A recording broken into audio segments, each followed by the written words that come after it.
अभी जो सरकारें हैं ये कभी मीडिया के माध्यम से, कभी एजेंडा सेट करके, कभी अल्पसंख्यक बहुसंख्यक की लड़ाई लड़वा करके, कभी सांप्रदायिकता की जंग में लोगों को झोंक करके, कभी युवाओं को बरगला करके वो अपना उल्लू सीधा करने में सफल हो जा रहे हैं। हमारे यहाँ सांसद चुने गए, हम गए उनके पास कि अपने गांव में एक पुस्तकालय खुलवाना है।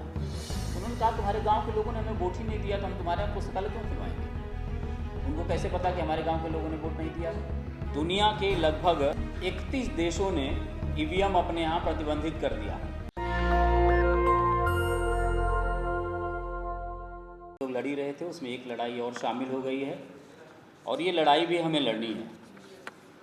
लोकतंत्र की जो आत्मा है आप सब जानते हैं, चुनाव में बसती है और चुनाव मतदान से निर्धारित होता है और मतदान जो करने वाले लोग हैं वो किसको वोट देते हैं और किसके पास जाता है, सवाल अब इस पर खड़ा होने लगा है।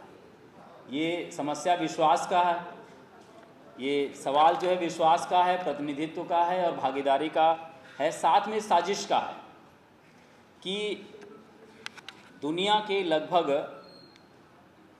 31 देशों ने ईवीएम अपने यहाँ प्रतिबंधित कर दिया।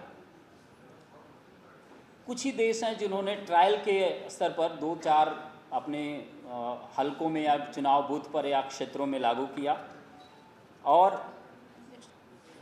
किया और बड़े बड़े देश जैसे England, France, Germany, Netherland, United State, Ireland, Italy, ऐसे देशों ने अपने यहाँ प्रतिबंधित किया। ना ये छोटे देश हैं ना गरीब देश हैं, इनके पास संसाधन की कमी नहीं है, बावजूद इसके इन लोगों ने विश्वसनीयता के अभाव में इस तरह की सुविधा को, या कह सकते हैं इलेक्ट्रॉनिक जो माध्यम है उसको बंद किया। उसका कारण ये नहीं था कि वो इस पर चुनाव नहीं करवा सकते थे या सक्षम नहीं थे। उसका कारण ये है कि वो ये मानने लगे थे कि इसमें जनता की जो विश्वसनीयता है, इसमें जनता का जो प्रतिनिधित्व है, या कह सकते हैं कि जो लोग जिनको वोट देते हैं उनको ये शंका होने लगी थी कि पता नहीं हम कितना सही कर पा रहे हैं। 31 देश ऐसे हैं जो ईवीएम पर स्टडी किए, अलग अलग उन्होंने शोध करवाया और निष्कर्ष निकाला, जिसमें 4 देश जो है वो यूज़ करते हैं, जिसमें भारत है, ब्राज़ील है, भूटान है और वेनेजुएला है। 4 ही देश हैं जहां ईवीएम प्रयोग में लाई जाती है। उसमें भारत ही एक ऐसा देश है जहां 100% ईवीएम पर चुनाव होता है। बाकी जगहों पर आप देख लीजिए पार्शियल होता है, बहुत कम क्षेत्रों में। और ये छोटे छोटे जो उनके इलेक्शन होते हैं स्थानीय स्तर पे, उनमें वो ये ईवीएम का प्रयोग करते हैं। नेशनल इलेक्शन में वो कभी ईवीएम का प्रयोग लगभग नहीं करते हैं।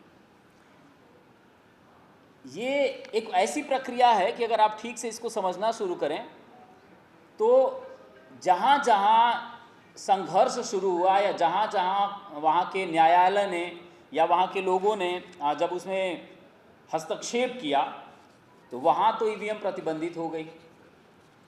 लेकिन यहाँ क्या है, यहाँ ऐसा कुछ नहीं हुआ। क्यों नहीं हुआ?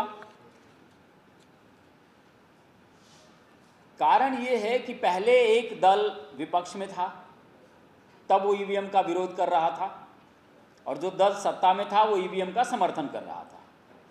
थोड़े दिन बाद जो दल विपक्ष में था वो सत्ता में आ गया और जो दल सत्ता में था वो विपक्ष में चला गया।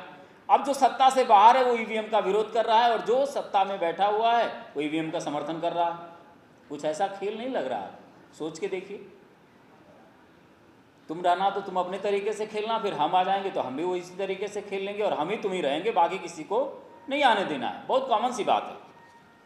इस पर जो है अगर आगे आप इसमें देखेंगे 1984 के पहले भारत के बहुत सारे हिस्सों में बहुजन समाज के लीडर चुन के आते थे और उन लोगों ने उन प्रतिमानों को, उन परंपराओं को बदलने का और बेहतर समाज बनाने की भरपूर कोशिश की और उसका बदलाव, उसका परिणाम हमें दिखता है, चाहे उत्तर प्रदेश हो, चाहे बिहार हो, चाहे देश के बाकी राज्यों में। ये आप डेटा देख लीजिए कि 1999 के बाद जब ईवीएम को एक तरह से पूरी तरह लागू किया जाने लगा तो ये जो 1984 के पहले के आंकड़े थे वो अचानक से कम नहीं हुए, लगभग ख़त्म होने लगे, लगभग ख़त्म होने लगे। उसका रीज़न क्या है? उसका रीज़न साफ है, जो चीज़ें आसानी से बैलेट नंबर पर होती थी और उसमें पारदर्शिता रहती थी, उसको इन लोगों ने ख़त्म कर लिया। बाद में ये होता है कि वोट कहीं और डाला जाता है, जाता किसी और को है। 2004 के बाद एक पार्टी के प्रवक्ता ने किताब लिखी थी, democracy at risk, can we trust our electronic voting machine. उन्होंने सवाल उठाया था, नाम है उनका जीवीएल नरसिम्हा राव, आप सब जानते होंगे, टीवी पर वो आते रहते हैं। और उन्होंने सवाल उठाया था 2004 में, लेकिन 2014 के बाद ये किताब और वो सवाल दोनों एक साथ गायब हैं, तो कहीं दिखाई नहीं देते। वो तो गायब रहेंगे ही, वो तो उनके अस्तित्व में होने का तो मतलब नहीं है। सुब्रमण्यम स्वामी ने 2009 में इलेक्शन कमीशन को चिट्ठी लिखी और बहुत सारी अपोजिशन की पार्टियों ने भी चिट्ठी लिखी थी। जो सत्ता में थे उनको छोड़ करके बहुत सारे लोगों ने चिट्ठी लिखी और उन लोगों ने कहा था कि ये ईवीएम जो है वो खतरनाक है, ऐसे ऐसे शब्दों का प्रयोग किया गया था उन लोगों के पत्रों में। लेकिन जब वो सत्ता में आ गए तो उन लोगों ने इस पर विचार करना, बात करना, सोचना, सब कुछ करना छोड़ दिया।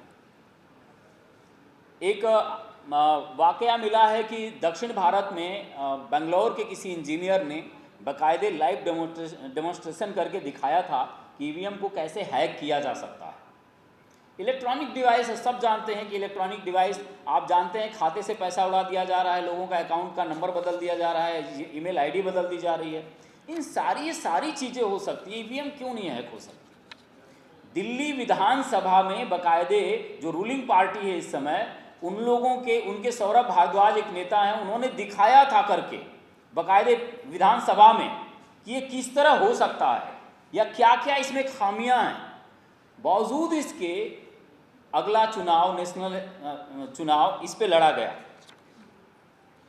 सुप्रीम कोर्ट ऑफ इंडिया ने 8/10/2013 को एक जजमेंट दिया था कि with an intent to have fullest transparency in the system and to restore the confidence of the voters, it is necessary to set up EVM with VVPAT system, because vote is nothing but an act of expression which has immense importance in democratic system। मतलब व्यवस्था कायम रहे, इसमें लोगों का विश्वास होना चाहिए और इसके लिए ज़रूरी है कि आप ईवीएम को वीवीपैट से जोड़ दीजिए और पर्ची निकले, जो जहां वोट डाले उसको पता चले कि हमने किसको वोट दिया है। इसके पहले जहां प्रतिबंधित किया गया, वहां की सुप्रीम कोर्ट की, जर्मनी की सुप्रीम कोर्ट ने 2009 में स्टेटमेंट दिया था कि वोटिंग थ्रू ईवीएम अनकॉन्स्टिट्यूशनल, संवैधानिक नहीं है। Transparency in election constitutional right of people, क्योंकि चुनाव में पारदर्शिता सामान्य नागरिक का एक अधिकार है और ये चूंकि उसको पूरा नहीं करती, इसलिए इसको प्रतिबंधित किया जाना चाहिए और वहां प्रतिबंधित हो गया। अब आगे चल के देखिए, डेमोक्रेसी एक बिल्कुल रिस्क पे चल रही है। अगर ईवीएम का यही हाल है तो डेमोक्रेसी स्वाभाविक है रिस्क पे, क्योंकि जो लोग वोट कर रहे हैं, जैसे वीवीपैट का सिस्टम लाया गया, ठीक है, वीवीपैट का सिस्टम लाया गया, आप ये देखिए कि कितने प्रतिशत पर्ची काउंट होती है, कितने बूथ की काउंट होती है। और आप जानते हैं वो पर्ची नहीं काउंट होती, डिजिटल सॉफ्टवेयर है वो, जो दिखाया जाता है मशीन में कि आपने बटन दबाया, यहाँ पे दिख गया कि हाँ आपने किसको वोट दिया, चुनाव चिन्ह आ गया, तो वो डिजिटल है, वो पर्ची निकल के नहीं आती। अगर वो रोल होता तो उसमें कोई बदलाव करना मुश्किल है, लेकिन पर्ची तो हो सकता है कि दिखे कुछ और, नीचे से कुछ और निकल जाए, संभव है ये तो वैसा है कि जो ये ईवीएम मशीन है वो रूलिंग पार्टी के लिए एक जिन की तरह है। वो कह देते हैं इस बार 300 पार, जिन जो है चुनाव के बाद 300 पार का आंकड़ा उनको प्रस्तुत कर देता है, लीजिए 300 पार आ गए हम। अगली बार वो कह देंगे 500 पार, जिन आएगा 500 पार का आंकड़ा दे देगा। वो उस मशीनरी का, उस सिस्टम का कैसे इस्तेमाल कर रहे हैं और ये कितना खतरनाक हो सकता है, ये समझने वाली बात है। यहाँ जो हमारा उद्देश्य है वो ये समझाना है कि जो डिजिटल डिस्प्ले है अगर ये सही में गलत है या इस तरह की चीज़ें हो रही हैं तो ये स्कैम ऑफ मिलेनियम है। मतलब जितने घोटाले हुए हैं उन सारे घोटालों का भी बड़ा घोटाला है, इसकी हम आप कल्पना नहीं कर सकते। और ये जो नुकसान हो रहा है, जो हमारी लीडरशिप है, जो फ्रंट में भी लोग बैठ के हमारे जो नेतृत्व करते रहे, जो लोग लड़ाइयाँ लड़ रहे हैं सालों से, ये लोग इसके दुष्प्रभाव को बहुत आसानी से समझ सकते हैं। और आगे आएंगे तो ये लोग बताएंगे भी कि इसकी कितनी दुश्वारियाँ अभी हो रही हैं। अब बैलेट पेपर का फायदा बताते हैं, बैलेट पेपर क्यों ज़रूरी है। देखिए, ये बहुसंख्यक समाज के हित में है। 80-90% जो सेंटर में पहले सरकारें बनती थी उसमें भागीदारी हमें किसी न किसी रूप में मिलती थी, और हमारे लीडर इस तरह के कार्यों को किसी न किसी तरह दबाव बना के बदलवा लेते थे जिसमें ये मनमानी नहीं चलती थी। एजेंडा कोई एक व्यक्ति अपने तरीके से लागू करवा ले, इसकी संभावना कम थी। 90 का दशक बड़ा उदाहरण है। आप जानते हैं अगर लीडरशिप नहीं होती तो रिजर्वेशन कभी लागू नहीं होता। ये सबको मानने में और हम जैसे लोगों को स्वीकार करने में कोई मतलब 1% संकोच की बात नहीं है।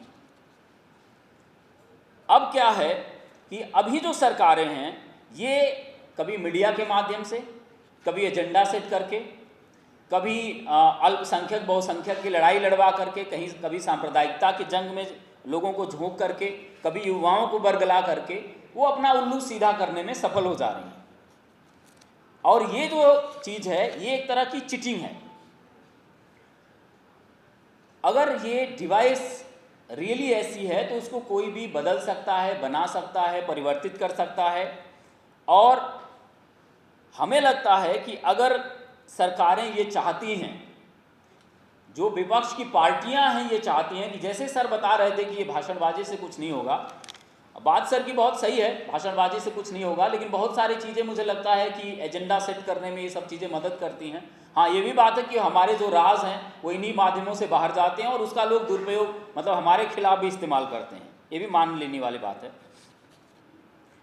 अब यहाँ क्या है कि चुनाव में पहले रैली में भीड़ दिखाई जाती है, मीडिया को सेट किया जाता है, 4 को 40 में कन्वर्ट किया जाता है, खाली कुर्सियों को भी भर दिया जाता है, और इस तरह से कर करके बैलेट पेपर को ये बताया जाता है कि बैलेट पेपर की ज़रूरत नहीं, चूँकि भीड़ इतनी ज़्यादा आ रही थी, समर्थन इतना ज़्यादा रोड पर दिखाई दे रहा था कि वो ईवीएम में कन्वर्ट हो गया।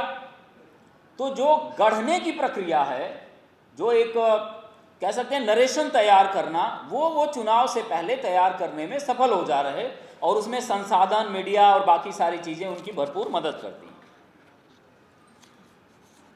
बैलेट पेपर में का चुनाव ना होने से एक सबसे बड़ा जो नुकसान है, वो मेरा एक व्यक्तिगत अनुभव है, मैं साझा ज़रूर करना चाहता हूँ।